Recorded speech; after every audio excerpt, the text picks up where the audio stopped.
33, Ooh, baby. 33. Hello, everyone. Hello. Hey. No, I'm like Yeah. B-boy And jumping. not even Like, saying anything.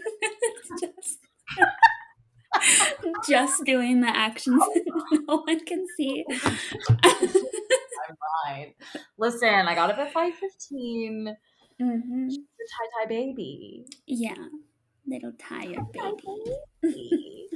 Wow. Well, welcome, you spooky hoes. Yes, hello, everyone. Yes, right, everyone, folks. Hello. Okay, we are back with another installment of Haunted Places. hmm I'm your host, Bauer, and Keith, aka Yeah. 27. That doesn't hmm work anymore. You're I not know. 27 anymore. Oh, yeah. 28 doesn't Mm. sound that good. And also, Yeah, the maybe wait, not right now. yeah, sorry. Yeah. Sensitive, insensitive. Classic me saying Yep. really weird things off the dome. Well, whatever. I mean, that was We're my nickname traveling. at one point. That's true. That's true. Different. Um, we are traveling today to the Great Yes. North, Canada. Yes. Um, Canada. and we haven't talked at all about what we're doing. Like, No, hopefully we don't overlap on everything. I was kind of worried that we might, I know. but if we do, I we'll tried, just tell it in two yeah, different ways. yeah, there you go. I tried to pick ones that one I had heard about, and then two, like someone sent it to me, and then two of them were ones that like I have some kind of personal connection to, either like I've been there or whatever. So yeah, with Okay, that, perfect. you're first this week, so take it Yeah. away. Okay. And yeah, I think maybe if yours are more ghosty, we Mhm. might have veered off Okay, because yeah, yeah, mine are.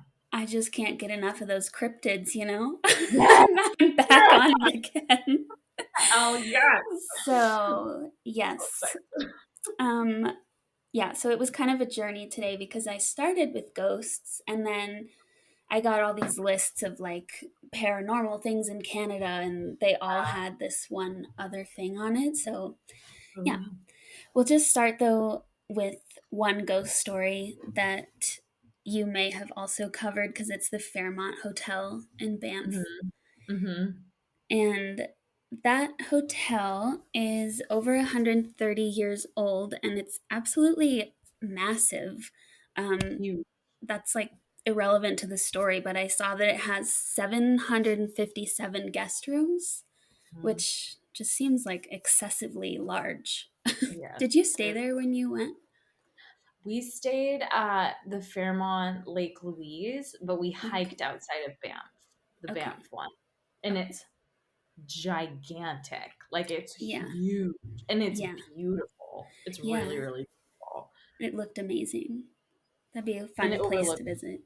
yeah, it overlooks a lake there too. So it's, yeah, it's just insane. It's like crystal blue water, like Mm. turquoise. It's Wow. wild. Yeah. Amazing. Would love to go there Yeah. and maybe stay in a haunted hotel.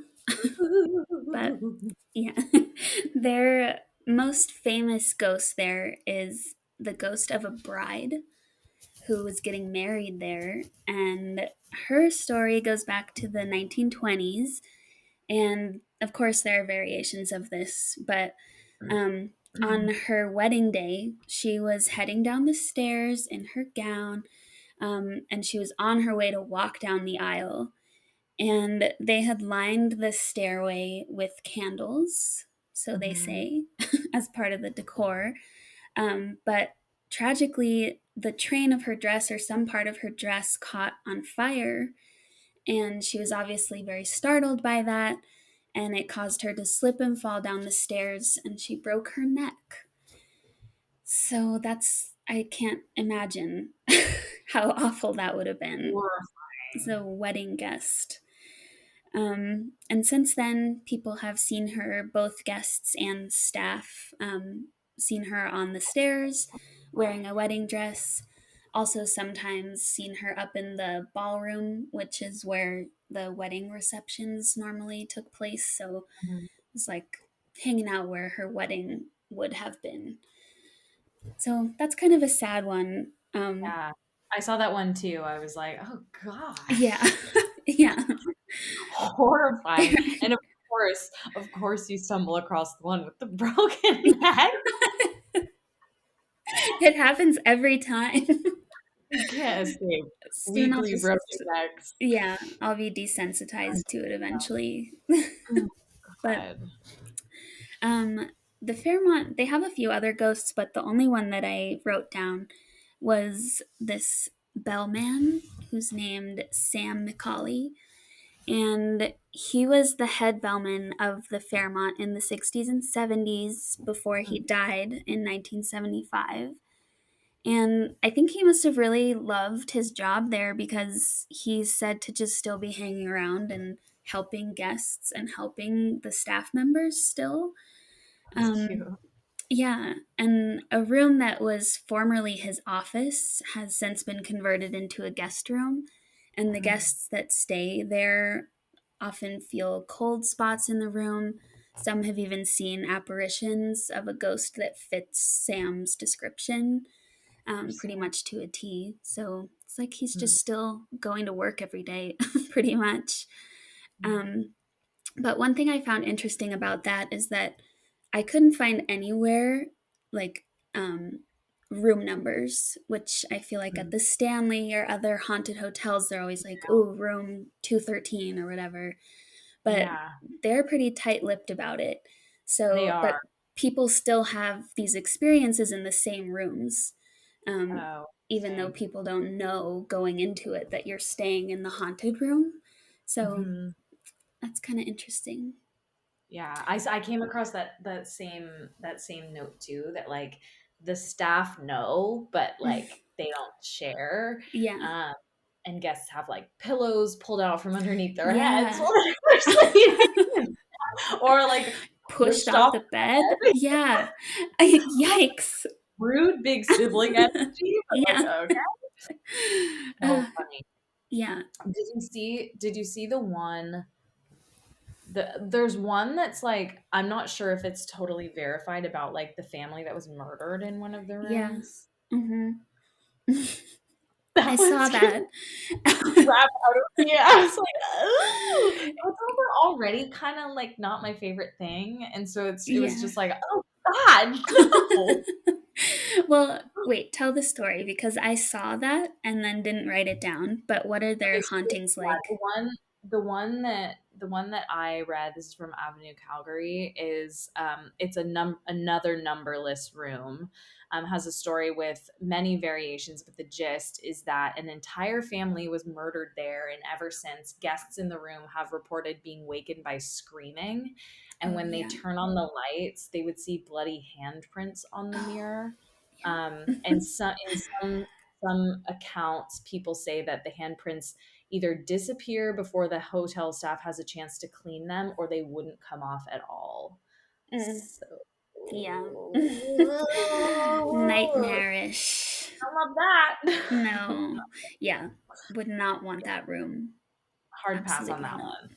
Yeah. Hard pass on that So, yeah, that's the Fairmont. And those were my ghosty ones before one. I go into this next thing that Let's appeared on the go. list. Let's go. So, this is Cadborosaurus, nicknamed Catty for short. So, and Caddy got its name from one of the locations that it frequents, which is called Cadboro Bay, which is off Vancouver Island. Um, and so it's kind of the whole region. It's many sightings have taken place in British Columbia, Canada, but Mhm. it also extends down to the Pacific Northwest of the US, and also up to Alaska. So it's just kind of all over the place. Um, but Caddy is a sea serpent who is similar to the Loch Ness monster. What? Yes. And Oh, I'm so excited. so Caddy. like that name is kind of misleading because it makes it sound like there's only one of them, but it's just a category of Oh, types okay. of Cadborosauruses, Cadborosaurus, whatever. Cadborosauri. Um, so there are a few caddies around. The catty, the cattywampus. Yes, Cadborosaurus. Cattywampus. So, okay, yeah, there are a few Okay. caddies, they believe. Um, and oh, yeah, so as I was researching, I came across this website that's similar to the Bigfoot Mm. one from last Oh, week yes, that's the so scientist. organized and amazing. Yeah. Um, and this one is called the British Columbia Scientific Cryptozoology Club, Wow. which henceforth will be referred to as BCSCC. Right, because that's so much better. That's easier. Yeah. But their site is also very impressive and it goes into a lot of detail about Caddy's history and also the scientists that are really dedicated to figuring out what Caddy is. Okay. Um, yeah, because of course there are theories about what Caddy could be based on other identifiable animals, just like they do with the Loch Ness monster. Mhm. They're like, oh, it's a sturgeon or whatever. It's a scourge. But as of now, Caddy does fall into the category of a cryptid. So, Love that for us. yeah, same. So, Oh wait, I have the to tell buzz. you. Sorry, I have to tell you really Oh, yeah. quickly. I Yeah. floated the idea. So my uncle watches or listens, not watches, listens to the pod. Hmm. Hey, my guy, who Yeah. listens to this. Thank you. Thank you so much for listening.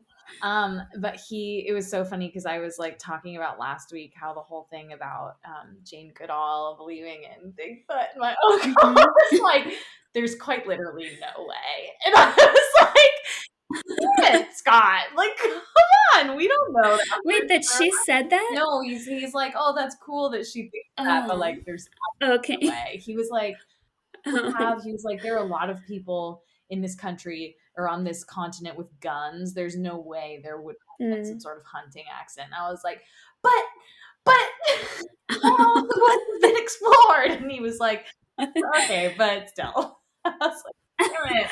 What if they live in underground tunnels? Right, right. What Like if, gophers, you like know? gigantic gophers. And there are no gigantic No, holes in the ground to identify it because it's they cover them up. very technologically Yeah. advanced. Yeah. They've got really advanced drilling software, super sophisticated, like level.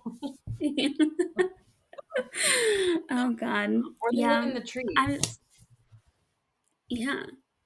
We don't know. Maybe they have See that. invisibility cloaks. Or the theory about the different dimensions is Yes. real.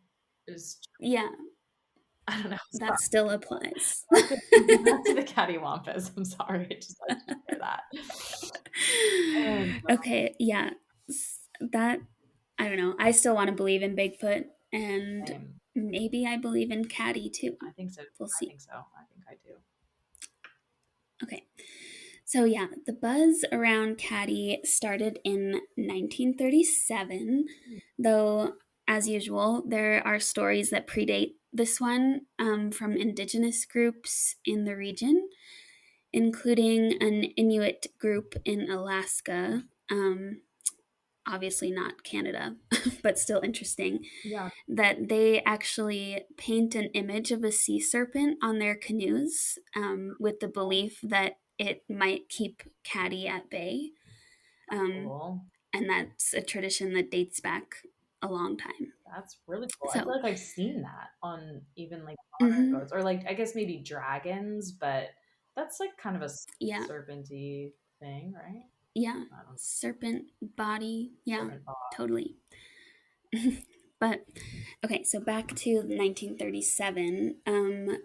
What happened was that some whalers, but maybe they were just fishermen because I don't think people were still whaling then, but it said whalers, so we'll go with that. But they discovered an unidentifiable creature in the stomach of a whale that they had caught. Whoa. And the creature was just about 10 feet long, and it had really weird characteristics, including a head that was the shape of like a camel head or a horse head. Nothing like the head of a typical sea creature. Whoa. Yeah. And it also had a serpentine body and oddly shaped fins. So, Mm. yeah, knowing that they had found something really strange, the managers at that harbor where the creature had been brought, they took photos of it, and they decided to send tissue samples to both the local fisheries station and the provincial museum in Victoria. Mhm. And the samples that were sent there to the fishery mysteriously disappeared, so don't know where they went. And the ones that were sent to the museum were identified mistakenly, according to the BCSCC, um, as that of a fetal baleen whale. Mm. But after the curator of the museum declared that it was this fetal whale, he just tossed out the tissue Oh my samples. God. Um, and yeah, that's a huge point of contention, obviously, for these Yeah. people involved in this cryptozoology club. And beyond Yeah. that, I was gonna there's a say, lot and more like to it than that. science, like just like put it Yeah, on ice. right. Yeah. But That's what because, yeah, that could have led to some important discovery. right. Um, but anyway, it's gone. But the photos do remain, Interesting. and they're kind of hard to see because it's obviously in black and white, and they're a little bit grainy, but I'll send them to you so you Oh yeah. can check them I'm out. so curious. But yeah.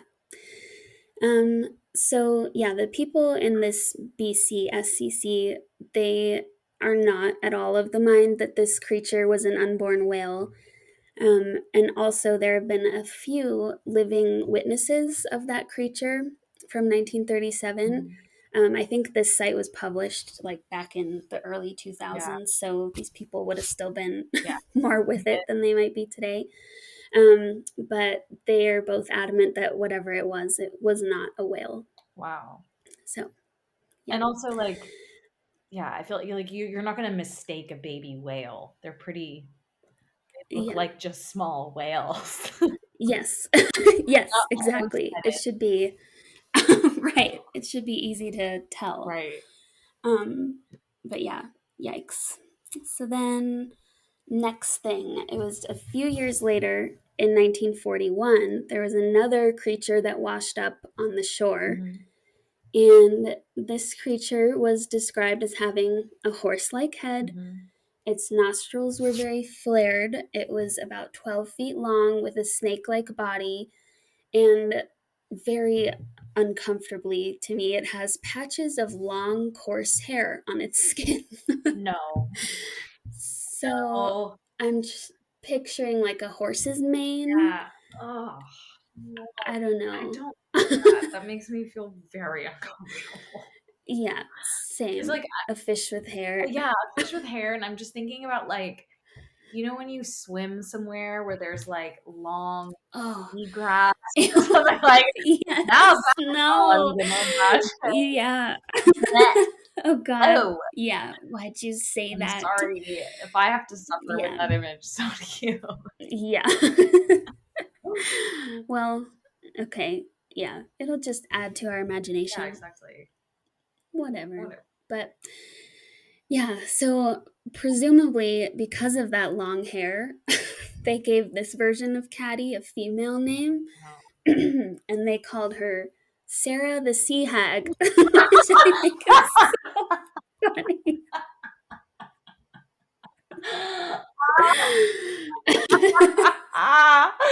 Hag. I suppose Hmm. you're here when they The call you. Sea Hag. What an Yep. insult. Wow. The sea Yeah. squid. Okay, the thing that comes to mind for me is like if there is such thing as a giant squid living somewhere, or there are Right. such things as giant squid Mhm. living somewhere in the depths of the ocean, which we have some evidence of, but who knows how giant they get to be. Isn't it Mhm. possible that there's such thing as like a giant eel, Yeah. Right. I think there must be, right? But then but a giant eel? God. yuck. Yeah. Ooh, that's just like Ugh. eel. Like the amount of eel we have is plenty of eel. Yeah, it's That's enough. enough. Yeah. That's enough eel thing. Mhm. Yeah. And also, but the hair thing I keep getting caught up on. Like, where does that come from? And why is their head shaped like a horse? Maybe it's so you know that thing where alligators or is alligators or crocodiles? Maybe it's both. They have like insane sensors on their skin. So like sometimes they'll do Mhm. this thing where they like put jazz hands out of the water Oh yeah, I do. to I've seen sense that. to sense movement in the Mhm. water to hunt. And I was reading something that said, and I don't know if this is true, but like if a butterfly lands on the water's surface, they can feel that, which is Wow. like meters Amazing. away, like a ways away, Yeah. which kind of blows Yeah. my mind. But I wonder if it's something like that, if it's like a sensory thing, because you know how Mm. some eels have that little like I think moray eels have that, don't they? That like squiggly like edge. It's almost like a fin, but not Yeah. quite Yes, I do know what that like is. I'm just gonna look up a picture. fin, Yeah, it is kind of. I mean, it doesn't look like hair, but it is squiggly. squiggly. But maybe Yeah, it's like that's the scientific term. squiggly. Genus Yeah. Cattywampus, I, I mean, squiggle. that's a good theory. That is, yeah, that kind of makes sense. It's still Could creepy be. though, is the thing. Yeah, right. And we still don't know what it No, is, so I still say it's a cryptid it's, yeah, from another but dimension. Maybe. yeah, Never know. absolutely. Never know. But okay, so Sarah the sea hag, um, I'm imagining like my length hair, like long hair yeah. flowing off. It's like, oh my god, what was it? Was one of our earliest episodes with the owl Oh that had my hair god, the owl in the wig. going. Oh my Yes, god. We should repurpose that one. it's That like one's a funny. yeah, it is Oh, a fish in the oh wig. my god, a fish in a wig. I wonder if we could find that. Yep, Probably. probably. Okay, so Sarah, her remains, she also wasn't preserved at all. She wasn't even photographed. And two men who I don't even know what their credentials were, they came out and were like, "Oh yeah, that's a shark," Oh my and god. people just accepted that. These fucking So jabronis. Come on, guys. yeah, no imagination, No. but we'll never know. Like our good Sarah's a mystery. biologist, Steve, you Yeah, know? we don't know. It's probably a fisherman or something, Right. So but going back really quickly to the hair. I'm sorry, I'm getting hung up. no. You said it was in patches? Like, has hair removal Yes. treatment gone wrong? Like, covered in Yeah, patches, like cord, balding. big hair, basically Yeah. long. Ew. What an image. Yeah. Uh, Yikes. okay, sorry. So these fishermen are like, oh, it's a shark. Like, dummy. Yeah. Yeah. But then there's another one who came because they left her remains there on the beach until it just like washed away. But another person came by and he said, yeah, about a year earlier, I had caught something nearly identical to that, and found it in the stomach of a sperm whale. And he was like, there's no way either of those things are sharks. So, You fucking idiots. but yeah. So I, it's all up in the air. It depends what you want to believe at this point, since no one I knows mean, for sure. you know what I want to believe. Yeah. What I believe. I do declare. I do declare. But yeah, the last couple things. There were other sightings of carcasses of similar creatures. These weren't in Canada, but I have to share them. They were in Oregon and Alaska. Okay. Um, Close. one, yeah, one was in 1950. That was in Oregon, and it was described very similarly, but it also had four tails and again thick patches of Oh, hair. come on. And the one in Alaska was in 1956, and it was 100 feet long. No. And it had hair that was 2 inches long. And they didn't specify if it was in patches or if it was all over the Go ahead body. and assume it's patchy. Yeah. Yeah. I'm sorry, 100 feet So, long? mm-hmm, that's what they Like, said. how, like, give me, like, the girth. Like, I need more information. Because if this is, like, a little, like, water bottle in diameter, like, okay, 100 feet, I still like it. But, Yeah. okay. But if it's, like, a tree trunk around, we're Yeah. about to have a fucking problem. Like, I'm I not mean, okay living I don't in the know. universe as that thing. Well, I'll send you those Please. pictures, see what you think. Okay, yeah, let's see But girth. I need girth I mean, metrics. if they think though that it could be a baby whale or a shark, Oh, it's not going to be the thick. width of a It's bottle thick. or something. I hate that. So, yeah. Just so much like But flesh, you know? yes, yeah. It's a big It's a boy. big Big boy boy. or big hag girl. That's a big hag. Oof, that kind of gives me But the wig. So are they finding all of these yeah. in freshwater, or do they say? These are on the coast, Okay. so they're like out in the ocean. However, there's one that I did not do good research on, Uh, but some people were adamant that this is Canada's, like this other creature is Canada's Loch Ness monster, oh. and it's called the Ogopogo, Oh, and it is in cute little name. yeah, that's a freshwater one. Okay. It's also in British Columbia in the Okanagan Mhm, or Okanagan mhm, Okanagan, Lake. yeah. Okanagan Lake. I'm gonna So I don't add have friends. his story, but Oh, okay. yeah. Well, we gotta add. Oh, what is it? Ogo Pogo to the Yeah, list. Ogopogo. Hmm. Future episode. Yeah. Um, Yes, that definitely. I don't like these big swimming eel things. I don't like it one No, bit. Not one bit. I like the idea no. of the Loch Ness monster because I think in my mind I envision the fake image of it. That's kind of cute. Yeah. It's like cute little Hmm. dinosaur Yeah. with a very small head and mouth, which feels much less threatening.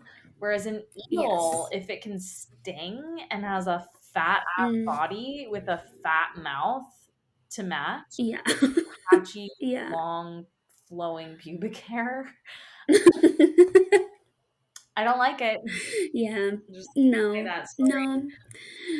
Yeah. But there are some videos of them, like from more recent times, that are shot on probably a cell phone, so they're not great quality. Okay. But there was one in 2009 that one of the people in that BCSCC, I Mhm. think, he reviewed it and was like, wow, this is really compelling footage. So Oh my we god. could try to find Oh my that. god. Yes. I couldn't find it. I found an article about it, but I couldn't find the video. Actual So video. Okay. Give me all the information. We're yeah. gonna find it. Okay. Yep. And that's Oh my Caddy. god. Olivia Bauer So reporting from the FBI. Like, please. Cattywampus is in it. yeah.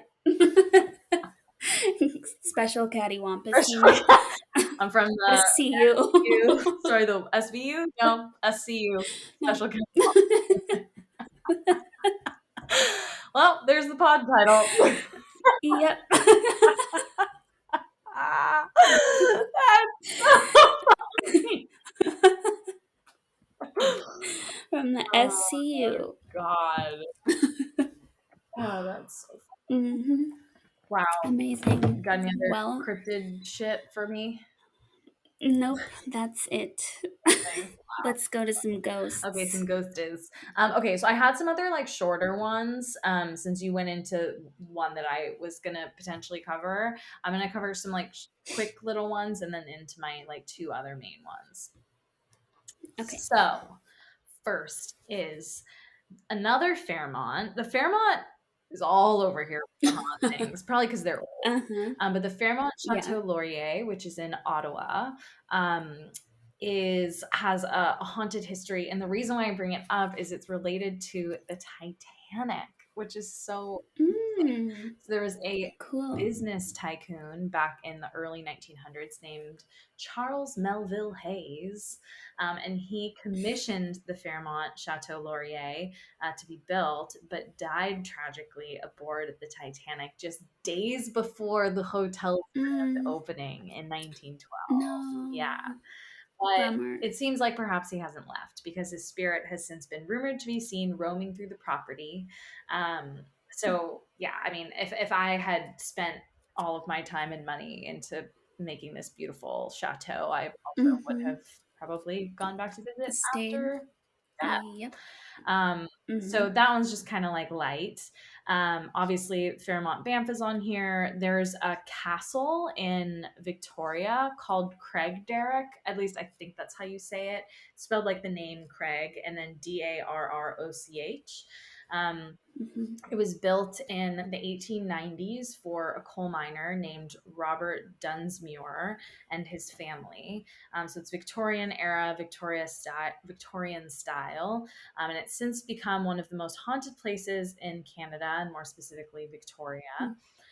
There are rumors of a piano that plays by itself, sightings of a ghostly woman, of course in white, because apparently that's all women wore at the Typical. time. Mm-hmm. They're frequently reported by a bunch of different people who visit the castle. Many attribute the supernatural proclivity of the castle to Dunsmuir's untimely demise just a year before the building was completed. So there's a weird It's pattern a with theme. that. Yeah.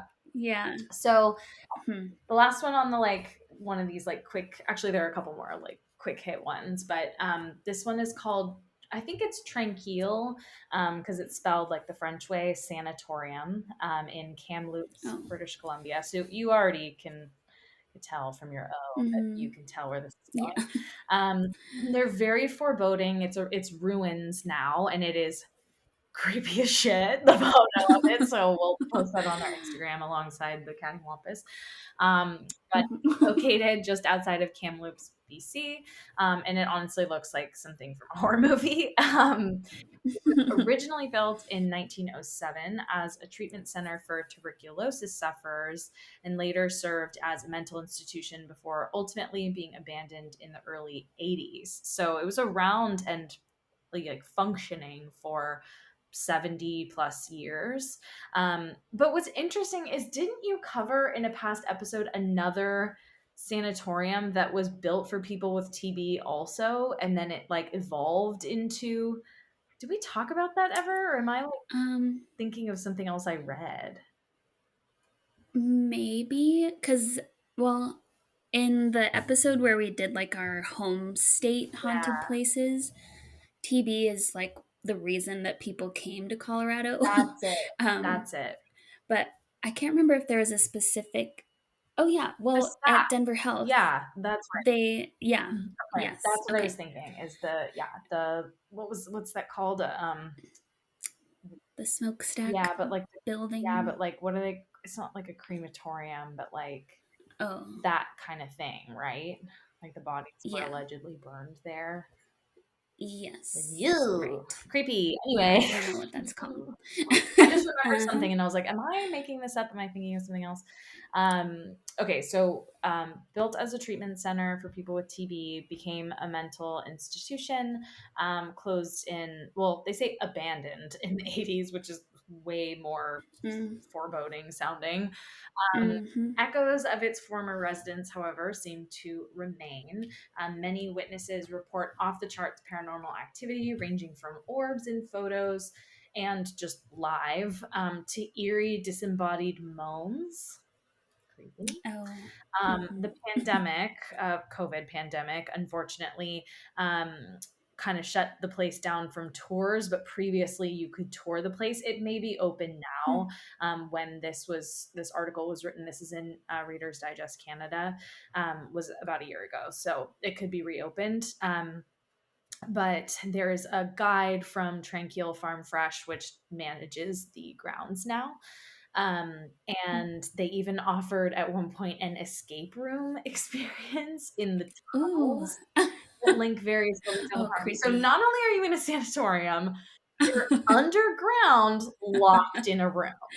Well, a Yeah. tunnel. I'm Mm, good. I'll pass. yeah. Thanks so much. I love an escape Love room, an but escape room. I don't know about Not, that one. not about that. Yeesh. Okay. This is the last quickie, and then I have two longer ones. So this one is in Okay. Saskatoon, Canada, and it's another hotel called the Delta Bessborough.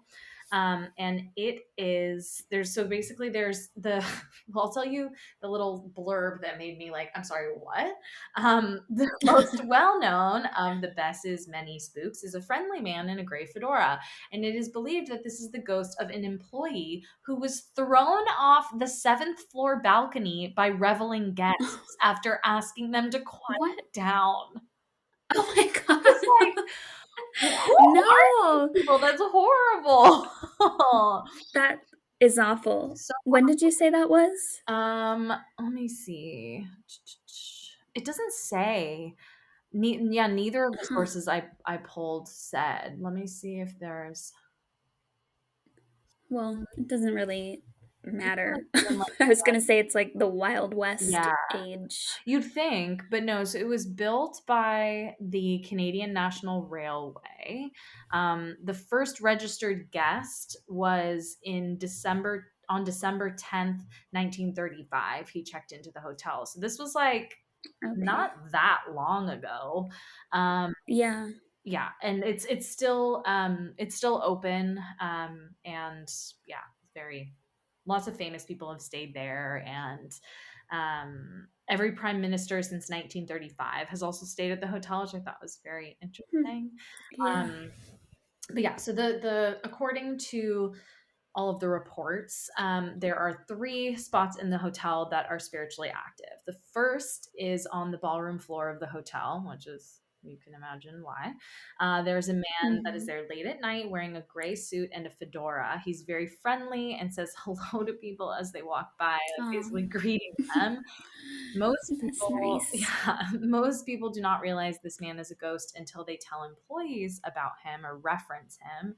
And they say that there is a large crack in the marble floor that has something to do with his death. So he Oh. was a former employee that received a noise complaint. When he went to tell the people to calm down upstairs on the seventh floor, two drunken men picked him up and flung him over the railing, letting him fall Oh. somewhere between 7 to 9 stories to his death. Floors. 7 to 9 floors. Flurries.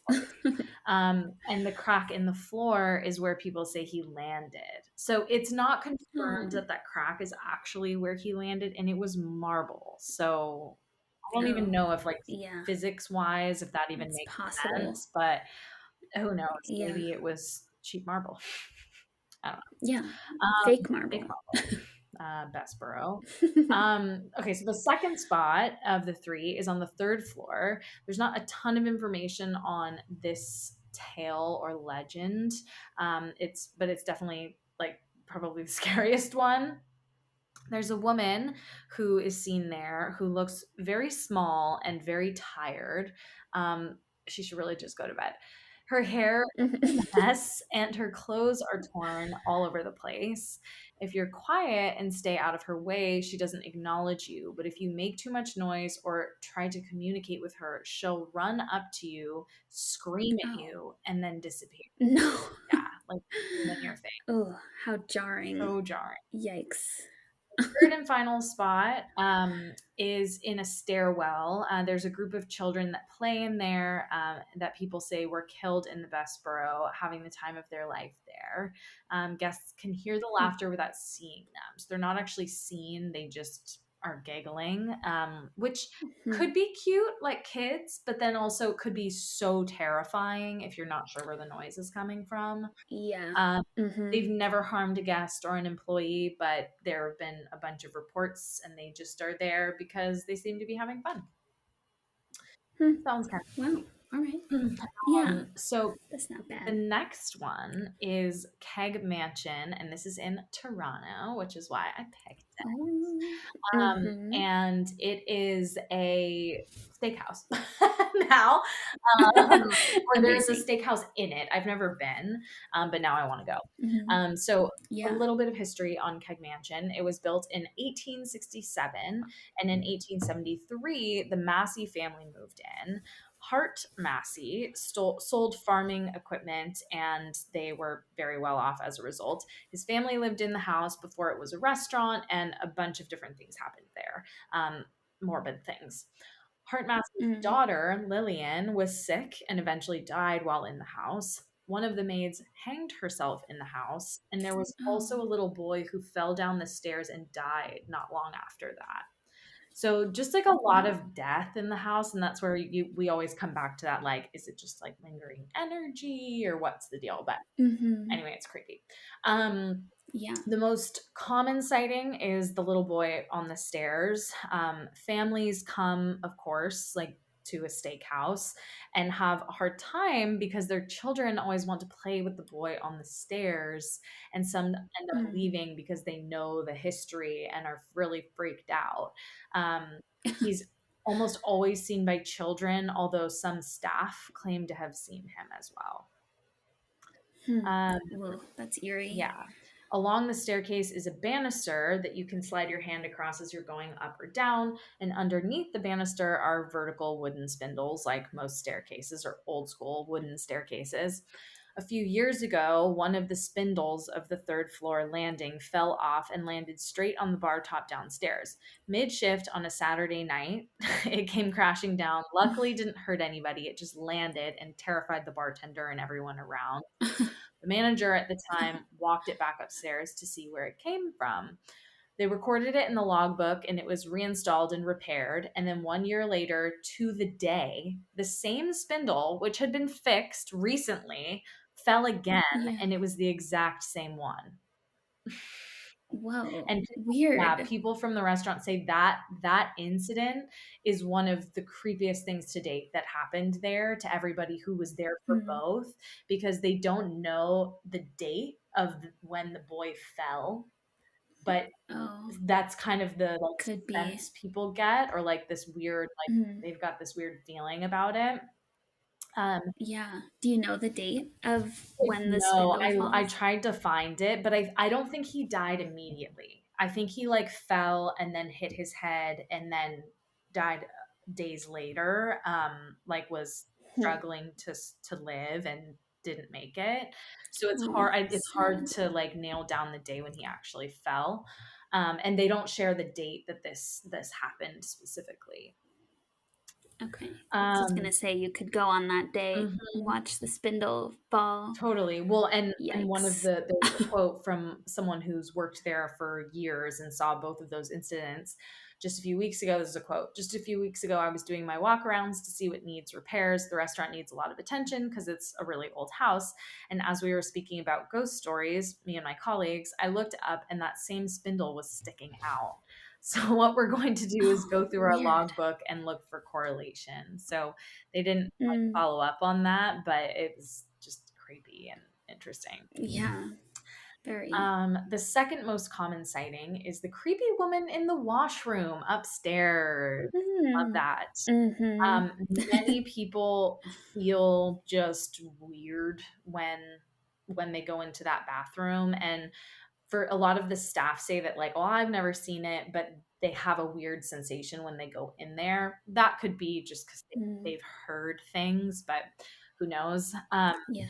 There was a lady that had gone into the washroom and could see a pair of feet in one of the stalls from underneath. So the lady went into the stall right beside and said that the toilet flushed and the doors to the stalls opened at the same time, but no one actually came out of the other stall. And she was in the bathroom by Oh. herself. So it was like much Whoa. open, but there was no one there. No one there. Yeah, Wow. yeah. And one of the employees there said that they were actually outside of the bathroom when it happened, and the woman came out and told them what happened, and they said that it was like genuine terror in her eyes. Like the employee, I don't know, he, she, they were just like, there was no doubting how scared she was. Like she believed whatever she saw or thinks she saw. It was like very creepy. Um, Yeah. yeah. Oh. So there used to be a secret tunnel in the mansion which attached the house to the Wellesley Hospital. It's been blocked off since those days, but they used to wheel Lillian back and forth when she was sick, and they didn't want to take her outside. So a lot of Mhm. people who come to the mansion for psychic conventions and like mediums and supernatural specialists believe that since the hospital Mhm. doesn't exist anymore, that spirits of people who died in the hospital can actually travel through that tunnel. um, Wow. so um, of course, there are people. Creepy. Yeah, of course, there are people, including some of the staff and employees, that are like just not believing of it. The good thing is, no one's ever Mhm. been hurt in modern day, so nothing really like bad happens. But there are just a lot of weird sightings and experiences. And it's interesting that that spindle falling twice never hurt anybody because it's always on a busy Right. Saturday night and it falls onto the bar. So easily it could break someone's Yeah. arm or something if they had their arm out on the Right. bar. But anyway, super weird. Yeah. Hmm. Then this is the last quote. And all of this, by the way, is from Vice. And it was told to Nick Rose, who's a writer for Vice, and then he reported on all of it. But there are a ton of quotes Mm. here. So, quote, recently we had a Okay. woman in here from Los Angeles who studies the supernatural and requested to take a tour. We were in the library and she said that it had a very masculine dominant force and that it doesn't appreciate the presence of women in the room. That made my hair stand up Hmm. because it's the room that terrifies me the most when I'm closing at night and turning off the lights. I get this eerie feeling. I was like, thank you. Maybe you didn't have to share that with me. I'd rather not know that. Be my reaction as well. Hmm. So Wow. I've got one more and then we can wrap her up. So this one is one that Okay. was sent to me and I can't remember who by, but it's from mysteriesofcanada.com. And it is the Great Amherst Mystery. And this is based in Mm. Nova Scotia. So if you drive 40 minutes southeast of I think Moncton, New Brunswick, you'll come to the beautiful little town of Amherst, Nova Scotia, perched upon the shores of the Bay of Fundy. Mm. The Bay of Fundy. Fundy.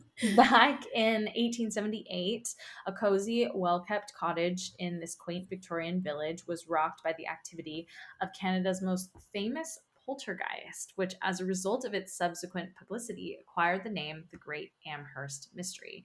And they have a photo of it in modern day, and it's like cutie little, like Hallmark looking town. So Oh. imagine that setting.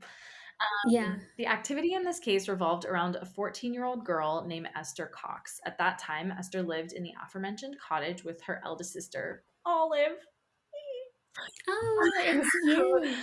ran the household. Olive's hardworking husband, Daniel Teed, who owned the cottage, Olive and Dan's two young boys, Willie and George, aged 5 and 1, respectively. Dan's brother, John, Esther and Olive's brother, William, and the Cox siblings' 22-year-old sister, Jane. So they've got a full house in this cottage. Hmm. But Yeah, sounds like it. Esther is going to be kind of the main focal point.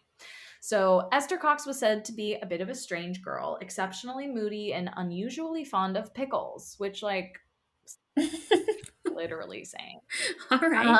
She had been a tiny baby. I feel like Freud would definitely have something to say about that. Yeah. She had been a tiny baby, can't relate, weighing only 5 pounds at 9 months. And her mother died when she was Oh. 3 weeks old. Her father Oh. subsequently remarried and moved to Maine, leaving her in the care of her grandmother. Under her grandmother's influence, Esther grew up to be an oddly serious and old fashioned girl. On the character of Esther Cox, one acquaintance wrote, Quote, Esther's disposition is naturally mild and gentle. She can, at times, however, be very self willed and is bound to have her own way when her mind is made up. If asked to do anything she does not feel like doing, she becomes very sulky and has to be humored at times to keep peace in the family. However, all things considered, she is a good little girl and has always borne a good reputation in every sense of the word. End quote. So one afternoon in the summer of 1878, a young man, a young nam named, a young man named. I'm like honestly impressed sometimes with these tongue twisters I create for myself. A young man named Bob McNeil, a subordinate coworker of Daniel Teeds, so Olive's husband, to whom Mhm. Esther took a fancy, invited Esther to take a ride with Ooh. him in his carriage. Get a girl. Oh, riding in carriages with boys. Remember that movie? Riding in cars with boys. Riding in carriages, horse-drawn carriages with boys. Oh God. McNeil drove Esther to a wooded area in the country, withdrew a revolver from his pocket, and ordered the girl to get out of the carriage, evidently harboring ignoble designs. Esther Oh. refused and was saved at the last moment when the noise of an approaching buggy rumbled in the distance. Wheeling the carriage around, McNeil brought Esther back to the Teed cottage, where she cried herself to sleep. In the ensuing days, Mhm. Esther's distress was evident to her family members. Olive and company assumed that Esther and Bob McNeil had simply quarreled on their outing, and not being particularly fond of Bob and glad of his absence from the cottage, decided not to press the matter. On the eve of September 4th, 1878, Esther and her sister Jane, who shared a bed and bedroom, were just settling down for the night when Jane felt what she thought to be a mouse crawling inside her mattress. Frightened, the girls lit Oh. the lamp and searched for the mouse, but were unable to find it. Later that night, the sisters heard rustling beneath the bed and determined that it was coming from a cardboard box filled with pieces of patchwork. When they dragged the box out into the middle of the room, it jumped a foot in the air and landed on its side. The girls screamed, what do you think? Okay, mouse. The girls screamed for Yeah. Dan, who came to their rescue, heard their incredible story, laughed, and remarked that they must have been dreaming, and pushed the box back under the bed before heading back to sleep. The following evening, Esther, who had gone to bed early on account of a fever, sprang from her bed in the middle of the night and cried, "Wake up, Jane, I'm dying!" Jane woke Oh. up, lit the lamp, and to her horror found that her sister's face was blood red, her eyes bulging in terror as she trembled in her nightgown. Jane called for assistance No. and was soon joined by Dan and Olive, her brother William, and Dan's brother John. Not knowing what else to do, Olive helped her younger sister get back into bed, whereupon all the color drained from Esther's face. In a choking Mhm. voice, Esther declared, "I am swelling up and shall certainly burst. I know I shall." Indeed, Esther's hands and feet were alarmingly swollen. Her complexion now was deathly pale, where moments earlier it had been beet red, and her skin was burning with fever, where moments earlier it had been icy cold. While Esther, Oh. her body steadily swelling, writhed in pain on the bed, a tremendous sound like a clap of thunder sounded in the room. Shortly thereafter, three loud cracks sounded beneath the bed, and Esther suddenly went limp, her appearance having returned to normal. When they satisfied themselves that Esther was not dead, but had somehow spontaneously fallen asleep, her bewildered family members eventually returned to their own beds. The following morning, Esther seemed reasonably well, although her appetite was greatly diminished. Her family members, being unable to explain the bizarre incident of the previous night, decided to keep the matter to themselves. 4 nights later, though, Esther had a similar attack. This time, all of the bed sheets Mhm. flew off of her and her sister and landed in a corner of the room as if they had been ripped off by invisible hands. Jane, who had been Whoa. awake to witness the spectacle, fainted from fright. Hearing Esther's screams, Olive, Dan, William, and John again rushed into the bedroom. Seeing the bed sheets lying in the corner of the room, Olive gathered them together and placed them over her ailing sisters. Almost immediately, the sheets flew back into the corner of the room in the same manner as before. So they all witnessed it that time. Yeah. But before anyone had time to react, the pillow upon which Esther's head lay hurtled through the air and struck John Teed in the face. So Dan's brother. Whoa. Not knowing what else to do, all of the family members, aside from John, who fled the room in fear, sat on the edge of the bed in order to keep the sheets from flying off again. After a succession of incredibly loud knocks sounded from beneath the bed, Esther's swelling subsided and she fell again into a peaceful sleep. The following day, the family decided to call the local doctor. When Dan Teed informed the physician of what had transpired, the doctor laughed and assured him that no such nonsense would occur while he stayed in the house, which he intended to do that night until 1 in the morning. Okay, if you're gonna stay, you have to stay till 3. Yeah, Lol. everyone knows that. Dummy. The doctor arrived at the Teed house at 10 p.m. that evening, and he immediately examined Esther, who had already been in bed for about an hour, and deduced that she had suffered a tremendous shock of some kind. As he spoke, Esther's pillow moved laterally until only one corner was tucked beneath the girl's head. The doctor watched in amazement as the pillow returned to its former position without any external assistance. "Did you see all of that?" the doctor exclaimed. "It went back again." "So it did," replied John Deed. "But if it moves out again, it will not go back, for I intend to hold on to it, even if it did bang me over the head last night." No sooner than he said this, the pillow moved laterally again, as if to challenge the young man. Though John gripped it with all his might, the pillow subsequently slid back under Esther's head, as if it had encountered no resistance at all. John's hair stood on end. Yeah. Shortly thereafter, loud knocks sounded from beneath the bed. Although the doctor examined the area from which the sounds had originated, he was unable to determine their source. He proceeded to walk about the room, and the knocking followed him, sounding from the floor beneath him. After about a minute of knocking, the bed sheets once again flew into a corner of the room. Immediately, a scratching sound emanated from the wall behind the bed. When everyone in the room looked to ascertain the source of the noise, they saw that a disturbing message had been carved into the wall. "Esther Cox, you are mine to kill." So Oh no. creepy. So for 3 weeks, the strange activity increased in both frequency and intensity. Esther's invisible tormentor pelted her with objects like potatoes and wooden planks, often in the presence of the potatoes is kind of funny, often in Yeah. the presence of her family members, and made violent banging noises all throughout the house. The doctor, who prescribed morphine to Esther in order to calm her shattered nerves, went outside during one of these banging sessions and noted that from the street, it sounded as if someone was standing on the cottage roof and pounding on the shingles with a sledgehammer. So you could hear it from outside. Wow. Whoa. Yeah. One night in late September, during another knocking session, Esther had a seizure in her bed and became cold and rigid. In this alarming state, she told her family members who were in the room with her about the traumatic incident which had occurred between her and Bob McNeil, an incident which none of them yet had any knowledge. When Esther Hmm. recovered, her family members told her what she had said. Although Esther had no recollection of making the confession, she tearfully admitted that the story was true. Shortly after this Hmm. incident, Jane observed that the mysterious knocking often seemed to correspond with things that they said, as if the invisible agent that made the sounds could hear and understand them.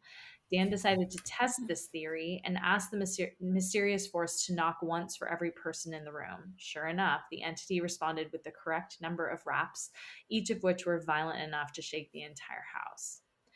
Over the next three Whoa. weeks, the family developed a method by which to communicate with the mysterious entity, which harassed them at random. In response to their closed ended questions, the presence would knock once for a negative answer, thrice for an answer in the affirmative, and give 2 knocks when in doubt about a reply. Throughout October, the Teed House was visited by several clergymen of different denominations who had heard of the strange activity and hoped to see it with their own eyes. A very well educated Baptist minister came away from the house convinced that neither Esther nor her family members were responsible for the manifestation. Instead, he theorized that the shock resultant of the Bob McNeil incident turned Esther into a sort of electric battery, and that Esther emitted invisible flashes of lightning, which caused small thunderclaps. This is a very educated What? man. Like, come on. Another man of the cloth, this one a Wesleyan Methodist preacher, witnessed a number of manifestations at the Teed home. The most startling of these involved cold water in a bucket, which, while standing on the kitchen table, began to bubble and froth as if it were boiling, which is Whoa. creepy. Yeah. By the end of the month, folks were flocking to the Teed family home from all over the Maritimes, eager to witness the manifestations. Some came away believing the whole thing to be a hoax. Others thought that Esther was somehow hypnotizing people in order to make them hear and see what she wanted them to. Most, however, left with the unsettling conviction that the manifestations were genuine. They continued with casual frequency until December, whereupon Esther Cox contracted diphtheria. During the 2 weeks it took for her to recover from her illness, the manifestations ceased entirely. Upon her recovery, she made a Mhm. trip to Sackville, New Brunswick, to visit another of her sisters who was married there. During the 2 weeks she spent in Sackville, neither her sister's house nor the Teed home experienced any strange activity. So Mhm. that's kind of weird, but that doesn't Yeah. explain why the whole family has seen all of this other stuff. Anything. Yeah. Right. Doesn't explain really Or anything. the swelling, Yeah. like how could you control that in your own body? That's just, yeah. So Right. So Hmm. upon her return to the Teed cottage, she and Jane began sleeping in a different room, hoping that this might put a stop to the affair. Instead, the activity got even worse. Oh, good. In addition to producing loud noises and hurling objects around the house, the entity began dropping lit matches from the ceiling of Esther and Jane's bedroom at night, a phenomena which all of the family members Oh. witnessed. On one occasion, while Dan, Olive, Jane, and Esther were in attendance, one of Esther's dresses, which had been hanging from a nail on the door, rolled up by itself, traveled underneath the bed, and burst into flames. Can you imagine? Oh, how do you How do explain you that? explain Yeah. that, doctor? No. Lightning battery girl? Like, Lightning. what? Yeah. On another occasion, Whoa. while Olive and Esther were alone in the house making butter, because of course they were, a fire Yep. started in the Mhm. cellar. Unable to extinguish the inferno themselves, the women went out into the street and frantically called for help. A stranger whom they had never seen before ran to their rescue and smothered the fire with a mat from the dining room. Without waiting to be thanked, the man walked out the door and up the street, never to be seen by the family again. I feel like that is like angel shit, personally, Yeah. but Yeah. just a thought. Mm. In the ensuing I like that weeks, thought. yeah, in the ensuing weeks, the ghost began to speak to Esther, ghost in quotes, began to speak to Esther, although only she could hear it, which I hate that. Hmm. Then one Yeah. cold winter night, while the family was lounging in the parlor, Esther suddenly rose to her feet, a look of horror on her face, and pointed with a trembling hand to the corner of the room. Look there, she croaked. Look there. Can't you see it? My God, it's the ghost. Don't you all see him? The other family members did Mm. not. The ghost proceeded to speak to Esther, telling her that it would burn the house down unless she left that night. Although none of the other family members could hear the ghost, Dan T did not want to take any chances and asked a neighbor who had expressed a great interest in the manifestations if he and his wife would take in his misfortunate sister in law. The couple agreed, and Esther moved into the neighbor's home that night. Several weeks went by without, I mean, it's nice neighbors. Yeah. Several weeks went by Very. without incident. It seemed that Esther had finally ditched her invisible tormentor. Then one day, when she was Scrubbling. scrubbing the floor in her new home, the brush she was using disappeared from her hand. She told the lady of the house what had happened, and she, the matron, and the lady's daughter subsequently searched for the brush in vain. As soon as they decided to abandon the search, the brush fell from the ceiling, grazing Esther's head. Mm. Discounting this Mhm. incident, yeah, don't love that. 6 weeks went by without any major mischief. Then mysterious fires began to appear in the house, and the man of the house, not willing to run the risk of having his house incinerated, asked Esther to spend her days in the pub that he owned. Esther's peevish appendage apparently followed her to this new location, and all manner of incredible manifestations soon began to take place in the pub, much to the amazement of the patrons. Mm. In one of the more notable of these incidents, a small pocket knife belonging to the neighbor's son drove itself into Esther's back. Oh, Yeah. God. It gets worse. When the knife was removed and given back to the little boy, it flew through the air again and inserted itself into the same wound. Ew. That would hurt so bad. Yeah. Oh, So God. messed up. Uh-huh. Okay, so in the spring of 1879, so it's only been a year, Esther traveled to St. John, New Brunswick at the invitation of a certain military officer. During her Oh. 3 week stay in the city, Esther was visited by a party of scientifically minded gentlemen who developed a new method of communicating with Esther's poltergeist. After asking the entity a question, they would recite the alphabet and wait for the thing to knock at the appropriate letter, repeating this procedure until the entire answer was spelled out. I mean, I hate that, but because it's a Yeah. Ouija board and also how time consuming, but Mhm. kind of clever. Yeah. Um, by Mhm. this method, the poltergeist identified itself to them as Bob Nickel and claimed that it Oh. had once worked as a shoemaker. To the men's astonishment, other spirits also began to make themselves known. One ghost identified herself Mm. as Maggie Fisher, while another called himself Peter Cox and claimed that he was a relative of Esther's who died about 40 years prior. Later on, three Mm. more mild mannered spirits made their presence known, identifying themselves as Mary Fisher, who said she was Maggie's sister, Jane Nickel, and Eliza McNeil. After a peaceful 8-week stay with a particular family who lived in the Nova Scotian countryside, Esther Cox returned to Amherst. The manifestations resumed immediately and were as powerful as ever. At this point, an enterprising American actor named Walter Hubble, who had just finished a theatrical tour in Newfoundland, moved in with the Teed family as a paying boarder in the hopes of documenting the manifestations. It is from his Mm. subsequent writings that most of the details of the Great Amherst Mystery, as he styled it, are known. Over the course of six Wow. weeks, Hubble was pelted with inanimate objects, saw household items vanish and reappear as if dropped from the ceiling, watched objects levitate and translocate, and witnessed several fires break out spontaneously. All the antics had an air of mischief, as if the poltergeists were doing their best to annoy the guest and the family. Hubble noted that the ghosts refrained from their devilry on the Sabbath, which is interesting. Oh. Mhm. Convinced that Esther was capable of conducting the pranks herself, Hubble began to converse with the poltergeist using the same technique that Teeds had developed. The ghosts accurately told him the time on his watch and guessed how many coins he had in his pocket. He then asked the spirits the following questions, which they answered with knocks. Question: Have you all lived on Earth? Answer: Yes. Question: Have you seen God? Answer: No. Question: Are you in heaven? Answer: No. Question: Are you in hell? Answer: Yes. Question: Oh. Have you seen the devil? Answer: An emphatic yes. Mm. On June 28th, 1878, the Teed House resounded to the sound of a trumpet. The trident noise continued throughout the day until in the evening, a small silver trumpet fell from the ceiling into one of the rooms.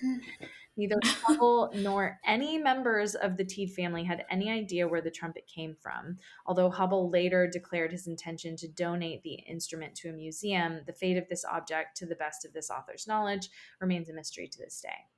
Manifestations increased in scope and intensity until that summer it was decided that Esther Cox had to leave the Teed home for everyone's sake. After embarking on a brief speaking tour with Walter Hubble, during which she was heckled by audience members who believed her to be a fraud, Esther Cox went to live in the home of a friend of the Teed family. Shortly after her arrival, the family's barn burned down and accused Esther of Oh. arson. Oh. Subsequently sentenced to 4 months in prison, but was released after 1 month on account of good behavior. After her release, she married a man who had come to visit her during her imprisonment. Following her marriage, the poltergeist activity stopped for good. Oh. Weird. Yeah. So that is the story of Oh, Esther Cox and the Great Amherst Mystery. There were just so many witnesses. That's poor the weirdest thing. part. Yeah, so So many many people people. saw So many people. everything, Yeah. and it followed her. Hmm. That's so Yeah, I scary. don't like that at all. Oh, Yeah, wow. Canada's haunted as I've hell. never. Yeah, it is. That's a really great story. Yeah. Yeah, it was I've long. never Sorry, heard it that was one. really long, but I was like, this is a really good No. one. It was so detailed in the fact that that guy, Walter Hubble, like wrote it all down. And I'm sure has like diary entries and stuff from them in terms of like how they felt about things and whatever. But Yeah. it was just such an Mhm. interesting one. So, Yeah. anywho, sir, Very. that's a good one. Loved it. Good one to end on. Mhm. Well, thank you so Yeah. much for joining Ep 33. TBD on what we cover next week, but we'll see you guys next week. Yeah. Mhm. Stay, See you then. stay spooky, Stay huh? spooky. Bye. Bye.